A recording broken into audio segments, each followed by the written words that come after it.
इसमें क्या लिखा, मसीह में मसीहों के लिए, ठीक है ना। अब मसीहों के लिए क्या हो गया, दो कैटेगरी, कौन कौन सी फिर वही बात आती है, एक चुने हुए एक बुलाए हुए। तो क्रिश्चियन लोगों को आप कहेंगे ये क्रिश्चियन है। बहुत से लोग तो बोलते हैं कि तुम तो नए हो, 10 साल से प्रभु को जाना, 6 महीने से प्रभु को जाना। अरे हमारे यहाँ तो पुराने पुराने जो पैदाशी है ना, वो भी दारू पीते हैं ना, वो भी हमारे साथ कुछ भी होता है, अगर गलत होता वो भी करते हैं। तो लोग ऐसा बोलते हैं। इसीलिए परमेश्वर का वचन इसलिए सिद्ध है, पवित्र है, कोई खोट नहीं है, क्योंकि लिखा है कि वो चुने हुए होते तो वो गलत काम ना करते, क्योंकि बुलाए हुए की श्रेणी में थे। वो 5 मूर्ख स्त्रियों के समान गिने गए, 5 बुद्धिमान की तरह नहीं गिने गए। आमीन। अब क्या लिखा, मसीह में मसीहों के लिए जो कुछ होता है भलाई को उत्पन्न करता है, अर्थात लेकिन उन्हीं के लिए जो उसकी इच्छा पर चलते हैं। आप अगर उसकी इच्छा पर चलते हैं तो ये वचन आपके लिए उसके कोड़े खाने से हम चंगे हो चुके, निश्चय ही उसके मार खाने से हम चंगे हो चुके हैं। निश्चय वो बरकत मेरी, अब जो मसीह में वो नई सृष्टि, पुरानी बातें बीत गई, देखो नई बातें आ गई हैं। अब अगर कुछ भी हानि की बात लगती है, डर लगता है, माहौल बहुत बुरा है, समय सही नहीं है, हाल हम देख रहे हैं, स्कूल भी ठीक नहीं है, स्कूल में टीचर ने एक बच्चे के साथ ऐसा किया, बस कंडक्टर ने ऐसा किया, घर से आप अपने बच्चे को छोड़ आते हैं, कैसे बचेंगे। एक स्वीपर था जो सफाई करने वाला, उसने हॉस्पिटल में एक बीमार के सोने के कुछ जेवर निकाल लिए। एक लेडी थी जो हॉस्पिटल में थी, बीमार के साथ दुष्कर्म किया गया।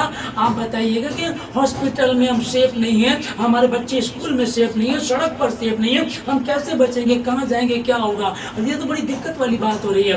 पर ध्यान रखिएगा, मैं यहोवा हूँ, यही मेरा नाम है। जब मैं काम करना चाहूँ कौन मुझे रोक सकता। मैं वही परमेश्वर जो मिस्रियों की गुलामी से इजराइल को निकाल करके लेकर आया था, और उन पर मिस्रियों पर तो मौत का उस पर दूत आएगा, उनके पहलुओं को मार डालेगा, परंतु इजराइलियों पर क्या मनुष्य, क्या पशु, कोई कुत्ता भी नहीं भौंकेगा। मैं वही परमेश्वर हूँ। यीशु मसीह आज, कल और युगानुयुग एक जैसा है, इसलिए ध्यान रखिएगा। यीशु मसीह आज जो प्रेजेंट में है, कल जो बीत गया है और जो आने वाला, यीशु मसीह आज, कल और युगान युग, आने वाला युगान युग एक जैसा है। यदि आप उस पर विश्वास करते हैं, और यदि आप मात्र बुलाए होगे, आप बुलाए गए फिर चुने गए या चुने हुए श्रेणी में है, आप उससे प्यार करते हैं, उसके साथ चलते हैं, तो आपको किसी भली वस्तु की घटी होने नहीं देगा। संसार में सब चल रहा है। हाय काश वो जो ब्रिजेश सोलंकी, जो कबड्डी का प्लेयर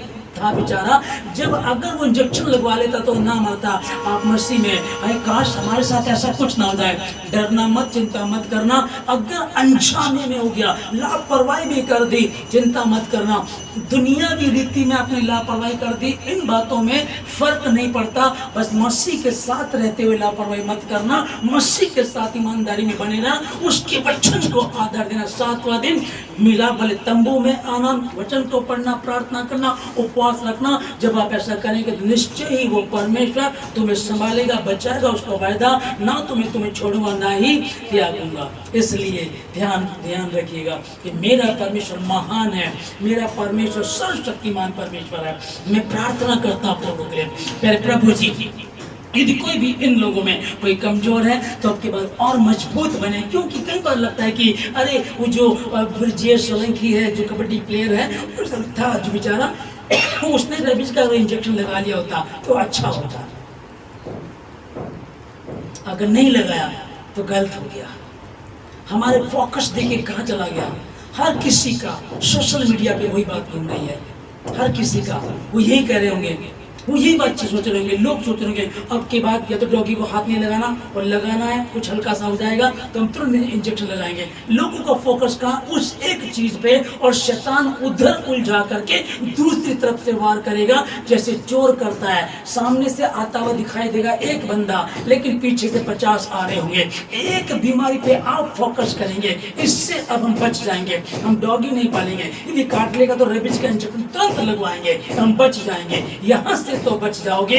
सैकड़ों बीमारियां, सैकड़ों मुसीबतें, सैकड़ों दिक्कतें जो हम आपके पीछे थी हैं और रहेंगी। क्यों रहेंगी? क्योंकि शैतान बड़े क्रोध के साथ जमीन पर उतर आया है और जानता है कि उसका समय थोड़ा ही है, इसलिए वो तो चैन से नहीं बैठता, हम बैठ जाते हैं। इसलिए हम निरंतर प्रभु में बने रहें, जैसे यीशु मसीह ने कहा था, जैसे यीशु मसीह ने कहा था, जागते रहो, प्रार्थना करते रहो कि तुम परीक्षा में ना पड़ जाओ, क्योंकि आत्मा तो तैयार है परंतु शरीर दुर्बल है।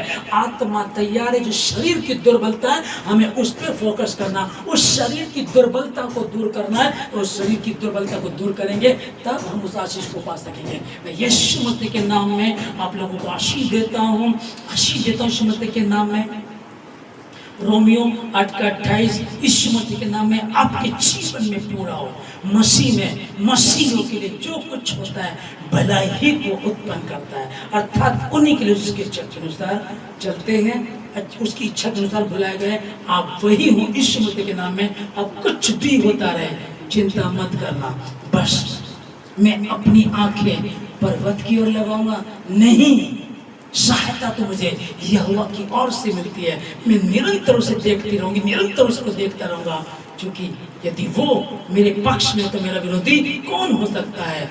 और जो मुझे सामर्थ्य देता है उसमें मैं सब कुछ कर सकता हूँ। यीशु मसीह के नाम है मैं आशीष देता हूँ। लोग जितने भवन में हैं, भवन के आसपास होते, जितने ऑनलाइन सुन रहे हैं, यीशु मसीह के नाम है आप परमेश्वर के वचन को आदर दीजिएगा। परमेश्वर आपकी रक्षा करेगा। जहाँ कहीं तू जाएगी, जहाँ के तेरे बच्चे जाएंगे, स्कूल में, यहाँ वहाँ कहीं भी जाएंगे, आप घूमते कहीं भी आप जाएंगे, वो अपने स्वर्गदूतों को तेरे निमित्त, तेरे बच्चों के निमित्त, तेरे घराने के निमित्त आज्ञा देगा कि जहाँ कहीं जाए उनको यदि वो फिसलते तो बाहर डाले, ऐसा ना हो कि उनके पैरों में पत्थर से ठेस लगे, क्योंकि ये वो घराना है, वो परिवार है जो परम प्रधान की छाया स्थान में बैठा रहता है, इसलिए वो सर्वशक्तिमान की छाया में ठिकाना पाएगा। यीशु मसीह के नाम में मैं आशीष देता हूँ। धन्यवाद देते सब बातों में प्रार्थना मसीह यीशु के नाम से मांगते हैं, आमीन।